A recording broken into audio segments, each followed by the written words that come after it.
Federal government sells Nigeria's business opportunities to foreign investors, prospects new investments. We understand that investment is not merely about financial returns, but about building lasting legacies and making enduring contributions to society. Succor for conflict-impacted persons in Chudumbiri village as federal government inaugurates resettlement scheme.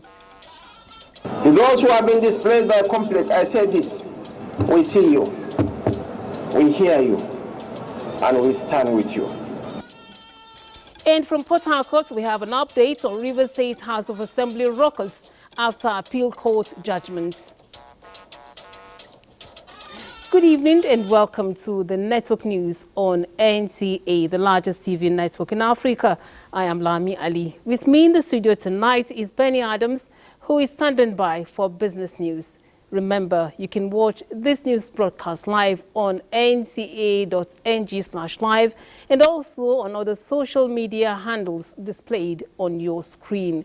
Now, President Bola Tinubu extends warm congratulations to Sir Keir Starmer, leader of the Labour Party, on the victory of his party in the United Kingdom general election.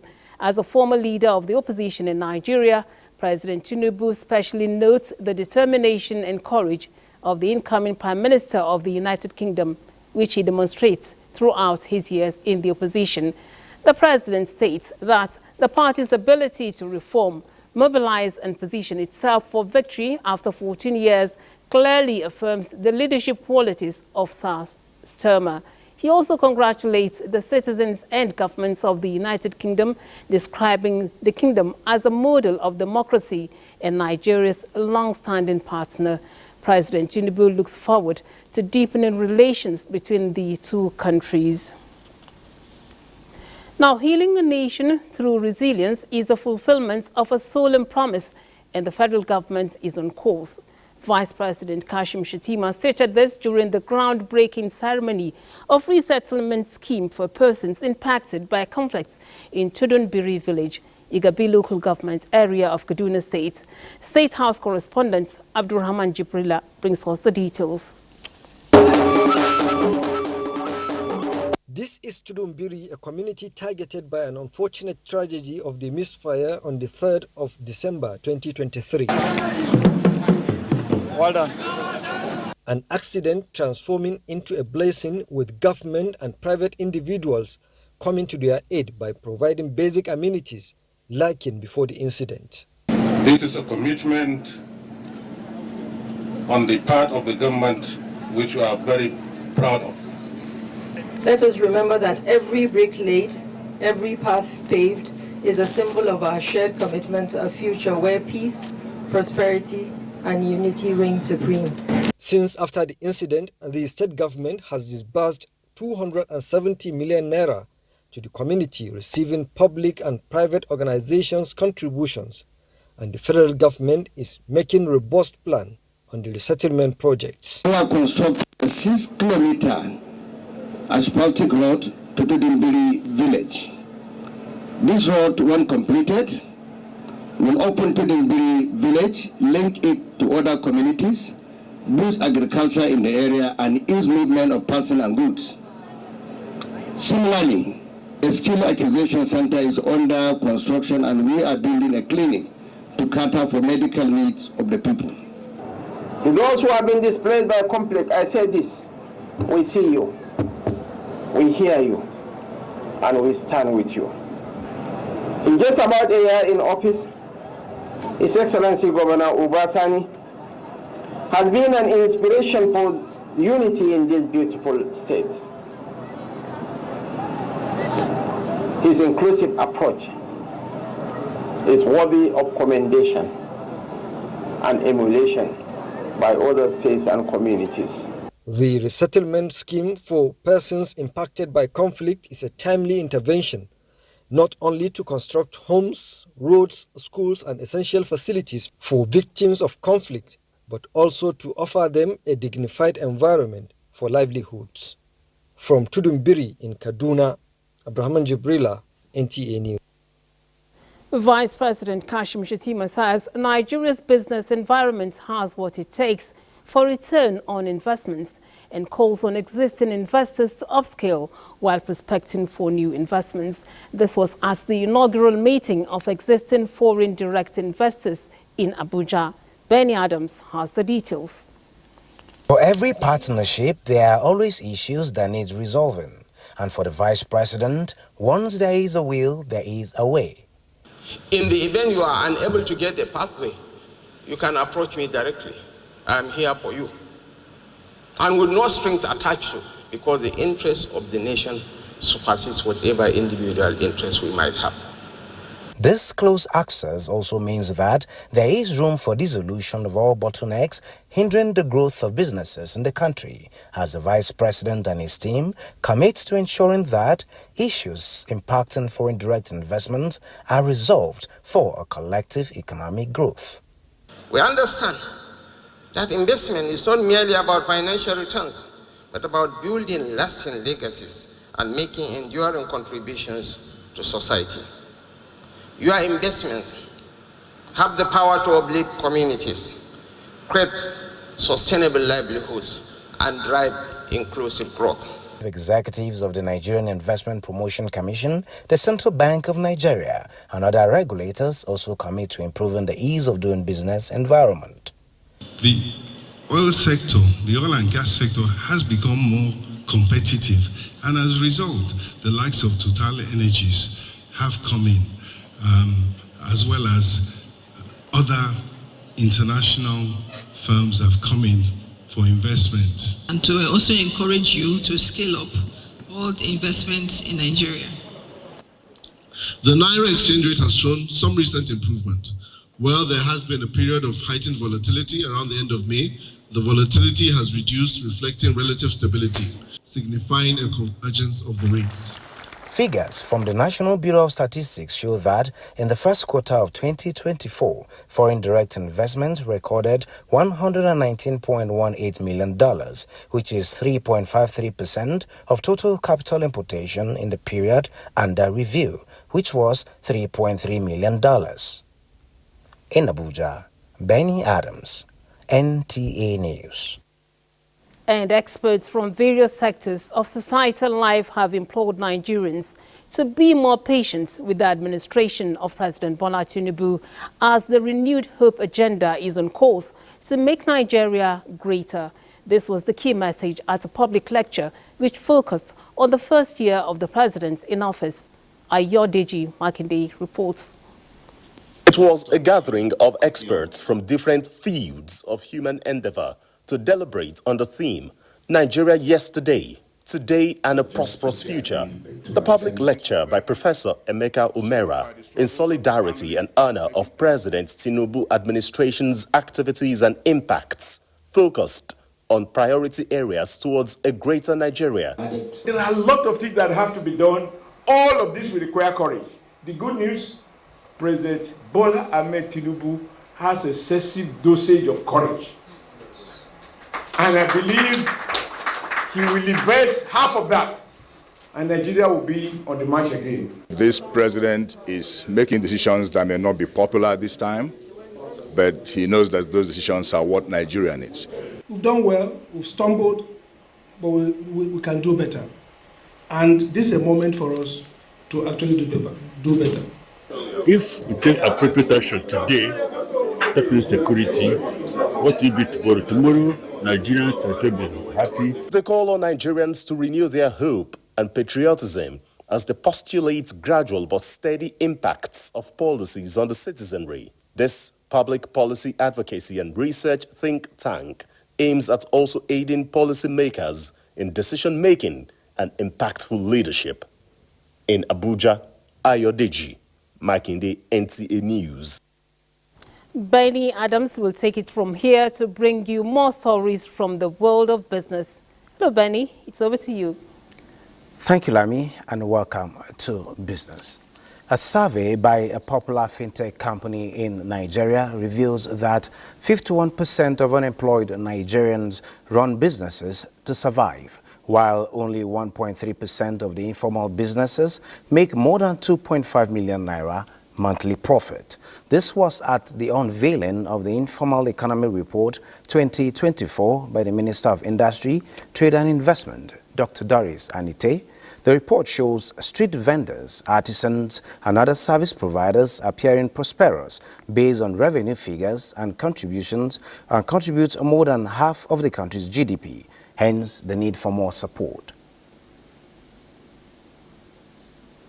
It is our resolve to sustain the provision of budgetary appropriation for the provision of jobs.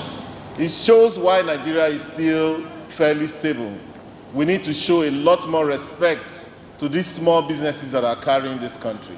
As a small business owner, whatever it is, whatever regulatory problem, whatever industry problem that you're confronted with, we can help to solve those problems at the National Council of SMEs. Are the basic unit of life for every entrepreneur, and we exist to catalyze and empower them for a sustainable future that we all can be proud of. It is now that they can now begin to enjoy the benefits of the President Bola Ahmed-led administration, and now they can now begin to enjoy the renewed hope agenda or the renewed hope promise of the President. And still talking economy, the Policy Innovation Center of Nigerian Economic Summit Group is hosting conversations towards achieving the United Nations Sustainable Development Goal in poverty reduction and developing economies such as Nigeria with the aim of achieving inclusivity. To this end, a document leveraging on the results of fact-finding survey across rural communities in Nigeria to bridge the gender gap in employment, assets ownership, among other indicators, is expected. Reimagining means we want to bring the tools, the approaches, the methods, the science, the economics, the behavioral dynamics, the sociology, the political science, the policy, all the multidisciplinary approaches that makes us understand all the dimensions in which Nigerians are poor and all the dimensions by which this poverty has imposed exclusion on women, on persons with disability, and on the most left behind, the most vulnerable in our society. Without such an approach, the SDGs will continue to evade us. And taking a look at the market, investors lost 23.23 billion naira as the all-share index depreciated by 0.04% to close at 100,022.03 basis points. A total of 412.6 million shares in 8,551 deals corresponding to a market value of 6.22 billion naira were traded. Today's data shows 52% decline in volume, 52% decline in turnover, but 8% improvement in deals. The current market capitalization is 56.6 trillion naira. On the aggregate, 123 listed equities participated in trading, ending with 32 gainers and 26 losers. Owando recorded the highest volume of traded shares, followed by ICO Insurance and Veritas Capital Assurance. That is business news. The news continues. Lami, take it from here. Thank you, Benny. Now, the path to a better and restored Nigeria requires a significant sacrifice from all by coming to terms with the present environmental and societal limits, as well as having a renewed hope that the country will be out of the present challenge. These are submissions as the Nigerian Chartered Institute of Management's 2024 North Central Zonal Summit in Abuja. Olusegun Adiabo reports.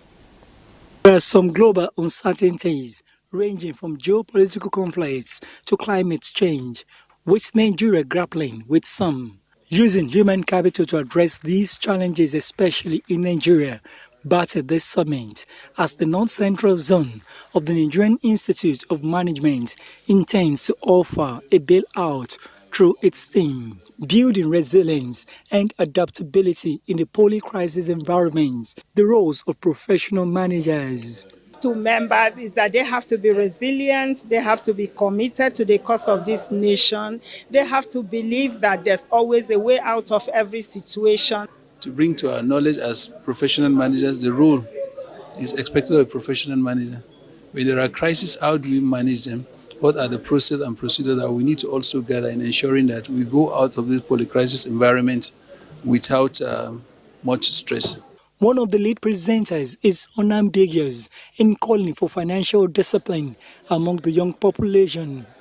Let us collectively commit to building a future where every young consumer is empowered, informed, and protected. The bane of Nigeria is management. We need to get off poor management of our systems. With the level of commitment of members, one of the resolutions is prompt and periodic meeting. Subsequently, in Abuja, Olusheye Adiagbo, NTA News. The Nigeria Civil Aviation Authority, NCAA, has suspended the permits of 10 private jets over failure to commence recertification process. The Director of Public Affairs and Consumer Protection of the agency, Michael Achimogu, in a statement says NCAA Regulations 2023 forbids holders of permits for non-commercial flight from using their aircraft for commercial operations or charter services. The 10 non-commercial flights affected include Ezekiel Dredging Nigeria Limited, Bly Aviation Safety Services, Ferry Aviation Development Limited, and Matrix Energy. Others are Marietta Management Services Limited, Worldwide Skypath Services, Martini Airline, Aero Lead Limited, and Skybird Air and Azuma Jets Limited. NCAA emphasizes that it is illegal to engage the services of the flights involved and other PNCF holders for commercial purposes.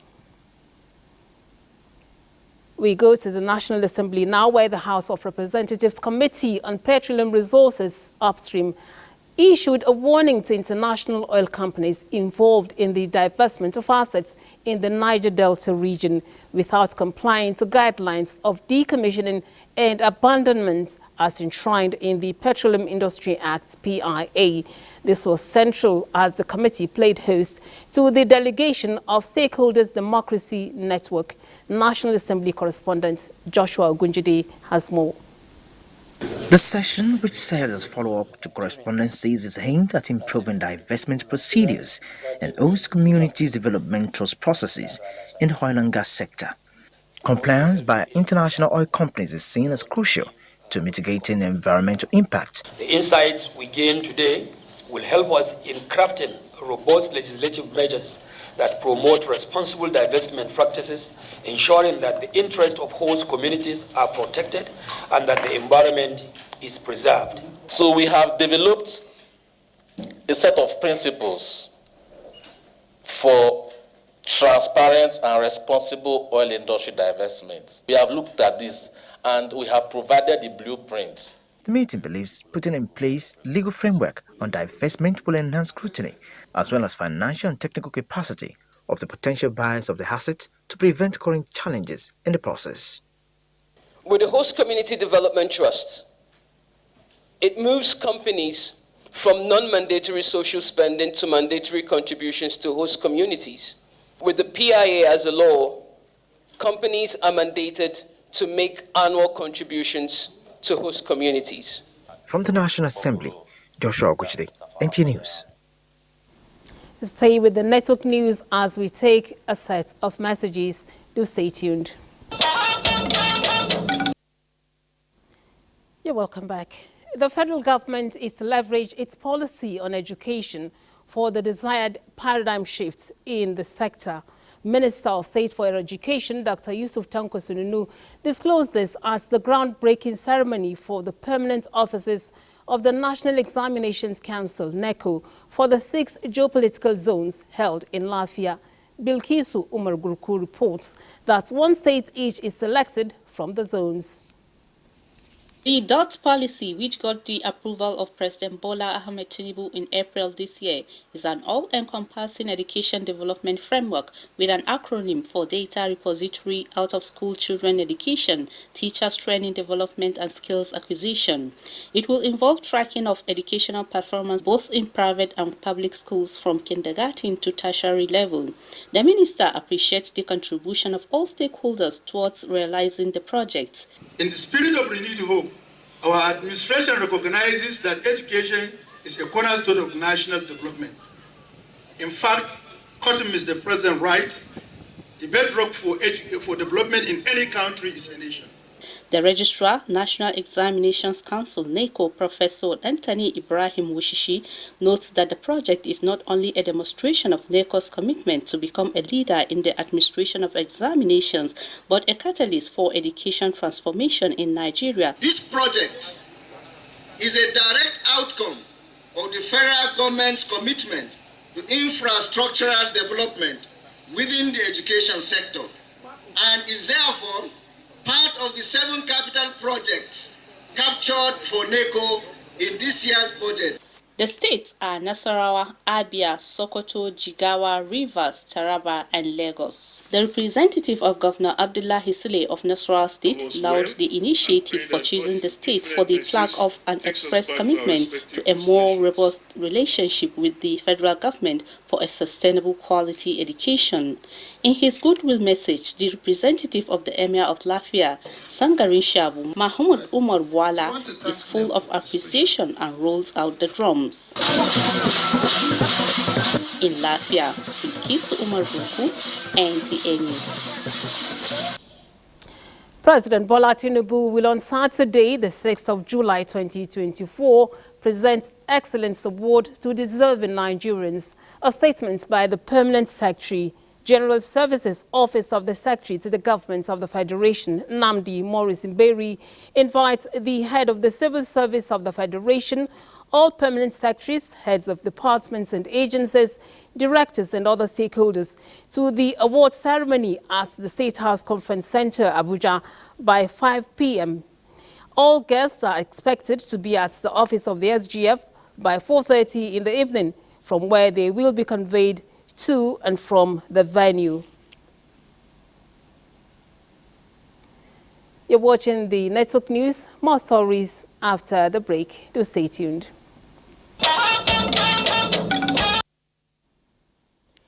Imagwiro Girls College, Benin City,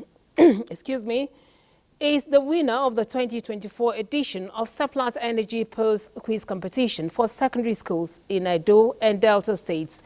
This makes it the first public school to clinch the first prize in the 13 years of the competition's existence. Judah Bugu brings us details of the creativity and display of intellectual prowess that characterized this year's edition.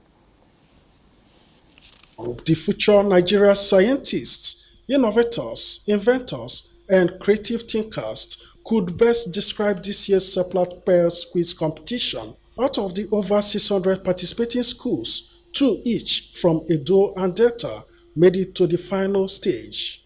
The third place round between Edo Baptist High School and their counterparts from Young Achievers Secondary School, Asaba, set the tone for the main event.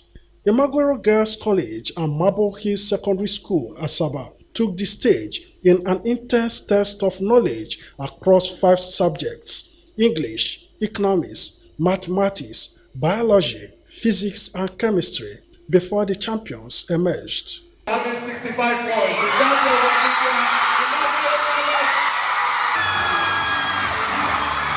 The winners are taking home not just the prize money for the project phase in their schools, but also individual prizes. You are encouraging people, you are building the minds of individuals. Thank you very much. I feel blessed and privileged because it's not an easy journey, but God saw us through. The representative of MD Seplat West and other guests are impressed with this year's performance. The key goal of Seplat is to promote academic excellence encourage scholarship, encourage students to be more and more interested in education. What has happened here today is more than just a quiz competition between the students. It's also, of course, a reflection of the values that we share. It's always a great thing when young people have an opportunity to participate in academic contests. Winners were also announced for the STEAM Projects exhibition, and every participating school in the competition had a prize. Preparation for the next edition begins now, and who knows, there may be more surprises from public schools in 2025. Till then, congratulations to the winners and other participants. In Benin, Jude Abugu, NTA News. Now, the chairman, APC River State Caretaker Committee, Chief Tony Okocha, says the 27 lawmakers whose status have been under contention over defection were never members of the APC. Speaking on NTA's political update, the APC chieftain, who was reacting to the appeal court judgment which directed all parties in the case to revert to status quo before the litigations began, says the party wooed many new members as part of its membership recruitment drive. But the 27 lawmakers never crossed over to the party.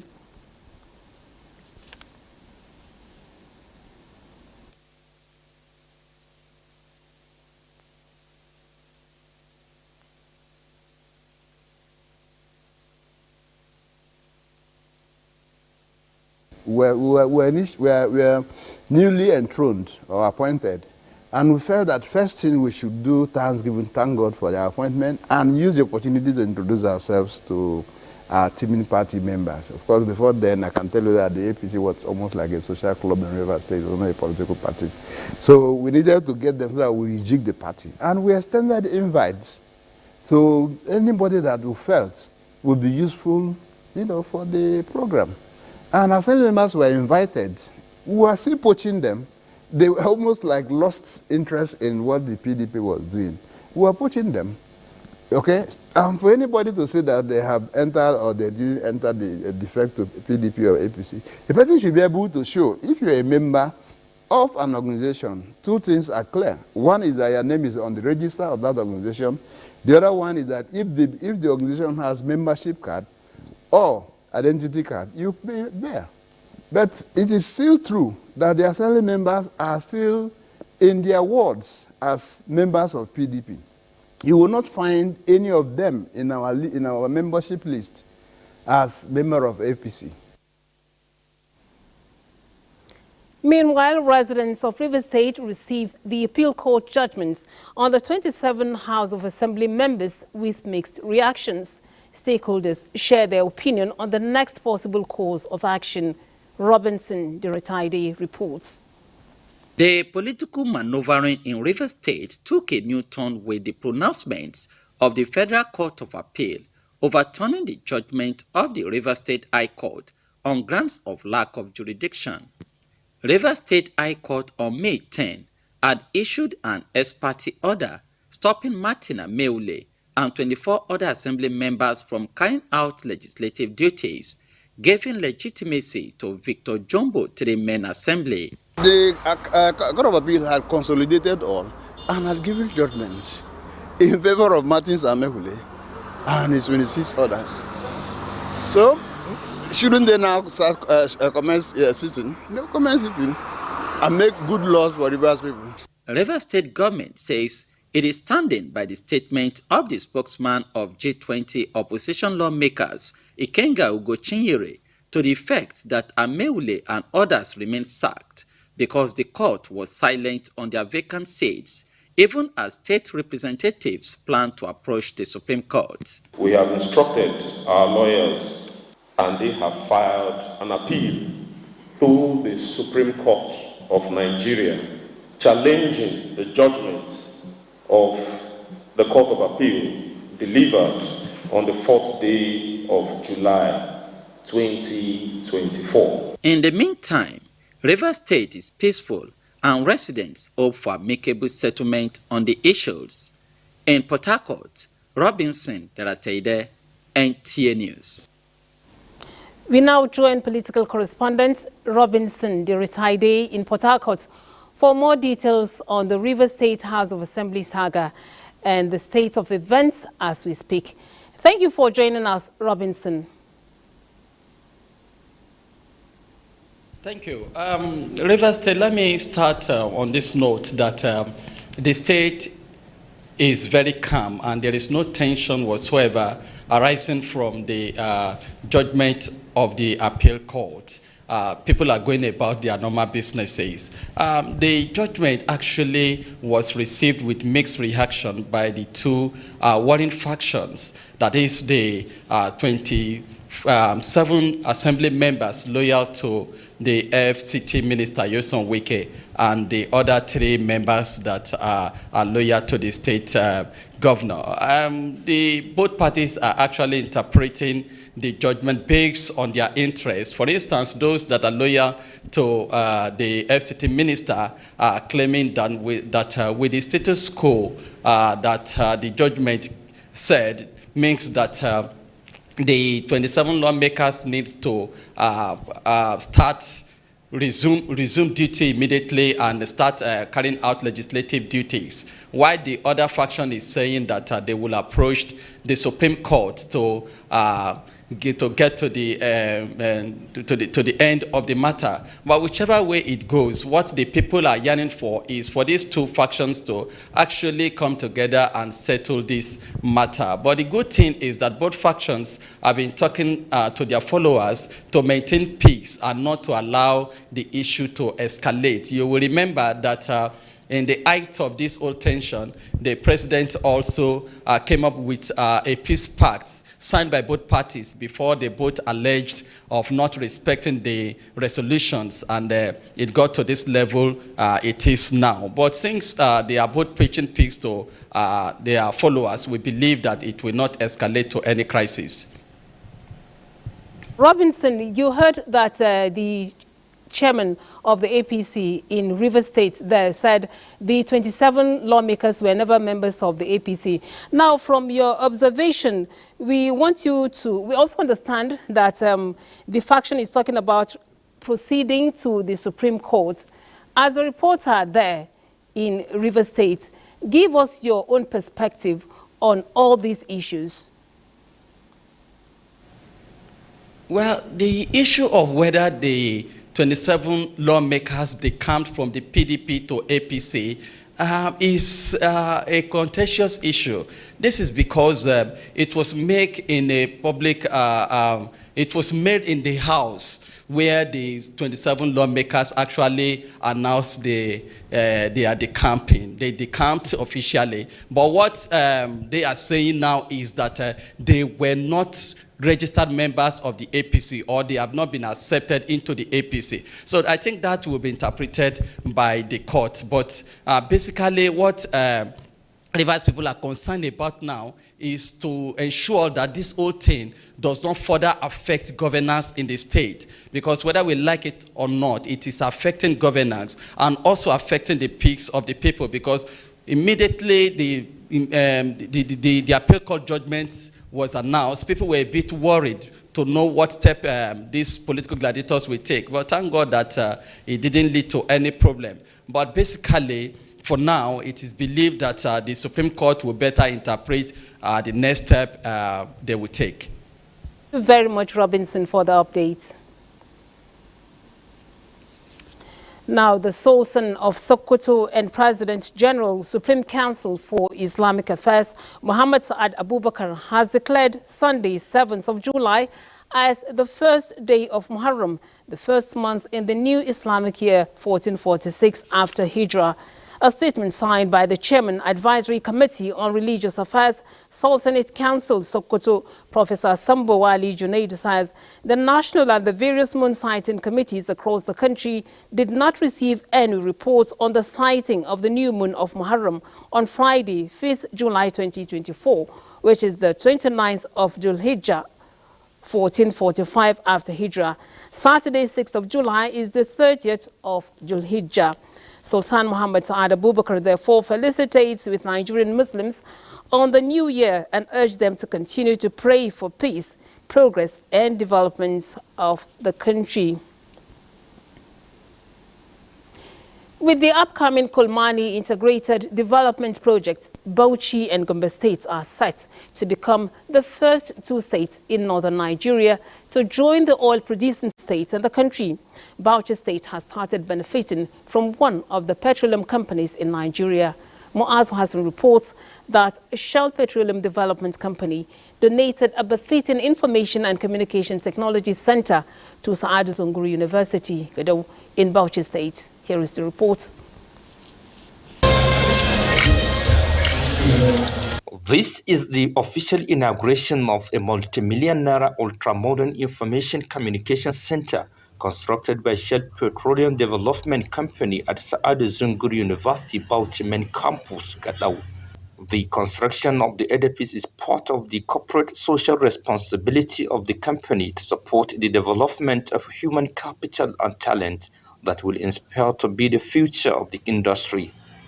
At means, NNPC Limited, we recognize this fact, and we continuously rally our partners to ensure that we give back to the society, our host communities. The center, which equipped with the state-of-the-art facilities, would not only provide excellent services but also serve the need of the university to support high demand of information technology skills and inspire greater ICT ecosystem in the entire northeastern region.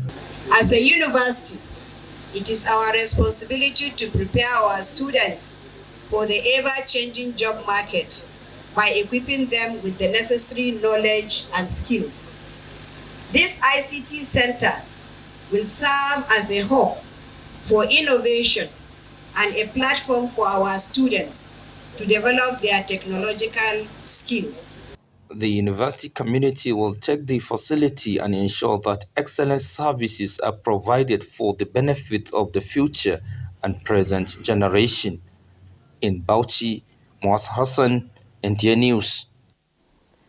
The Chief of Army Staff, Lieutenant General Taoreed Lagbaja, has described the media as critical partner in the quest for a safer and more cohesive Nigeria.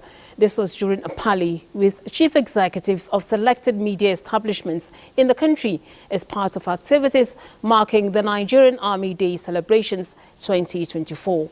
Caleb Gochin reports.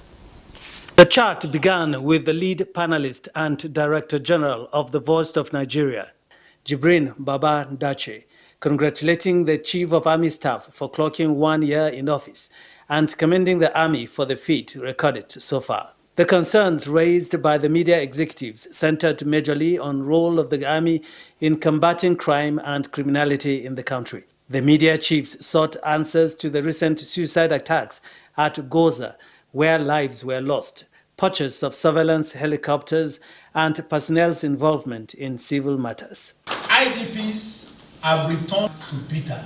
They have returned to other communities around Goza. The last round of offensive that we conducted, the Mountain Sanity 2, was focused on the Mandara Mountain. The Chief of Army Staff was also commended for his support to troops which brought about relative peace in Plateau and other states facing security challenges in the country. Now there is peace on the Plateau. Sir, with your continued support and encouragement, I think your troops on the Plateau will do more. We've also taken the battle to the Boko Haram, Islamic State, West African province, insurgents in their enclaves. One of the statements Lieutenant General Lagbaja emphasizes at almost all the functions he has held in the week is that the Army is for Nigerians, hence the need for support and cooperation by all for it to succeed. In Jos, Caleb Gochin, NTA News. Now, federal government felicitates with the United States of America on her 248th anniversary of independence, affirming Nigeria's commitments to the long-standing cordial relationship between the two countries. A statement by the Ministry of Foreign Affairs spokesperson, Eche Abobe, says Nigeria is mindful of the giant strides attained through her collaboration in areas of economic affiliations as well as engendering global peace and security. The statement also pledges Nigeria's support to advance issues geared at inducing peace and preventing conflict in all forms. Now, the rainy season is here again. I hope this doesn't sound strange to you. Yes, the season comes with the dreaded flood waters. Granted, the moment is unpleasant. What are some of the measures you are putting in place to ensure you survive the flood waters and the season? Federal and state agencies can do their best. But what are some of the contributions you are making to salvage the situation? I know this is a wake-up call for all. In all, the issue of poor or lack of adherence to town planning measures is at the center of the flood disaster in Nigeria. So, we can file tonight, July 6, 2024, will focus on mitigating flash flood through town planning, and Clement Nze, the Director General of the Nigeria Hydrological Services Agency, is our guest. So, please stay tuned to NTA at 9 p.m. tomorrow for more sensitization. You're watching the Network News. We take another break. Thank you for staying tuned. Kebbi State in the last 5 years has been battling to change the narrative of having the highest prevalence of malaria among children 5 years and below in Nigeria. The battle has not been won, but the fight is fierce. Abdul Jalil Muhammad Bawa tells us about it. Since 2018, record has it that Kebbi State has the highest rate of malaria scourge, with 52% of children under the age of 5 infected. This record has remained consistent in the last 5 years, and this has been attributed to lack of skilled health workers, irrigation farming, and socio-cultural factors such as illiteracy, poverty, and lack of sensitization. The National Malaria Elimination Program, in collaboration with the State Ministry of Health, has been working round the clock to reduce the prevalence to 10% by 2025. The fight against malaria, especially in children below 5 years, has begun again, with the Kebbi State Primary Healthcare Development Agency flagging off the distribution of malaria prevention drugs in all health centers. We give the drugs, we give the people health talk. In many cases, caregivers have rejected the drugs despite the sensitization and incentives introduced to encourage them. We have been having problem with the community. Some areas they will reject. Though some are complying with us, while some they will still ask us that we should bring, they don't want the polio, they prefer this, but now the malaria is coming. The rainy season is here again, and the prevalence of malaria is likely to be high, so the ministry says it will leave no stone unturned to ensure that residents, especially children, are protected from the scourge of malaria. In Birnin Kebbi, Abdul Jalil Muhammad Bawa, NTA News. Keir Starmer promises to rebuild Britain as he became UK's new Prime Minister. Comfort Fashion has more on this and other reports trending on the global scene. Britain's new Labour government has pledged immediate action to grow the economy.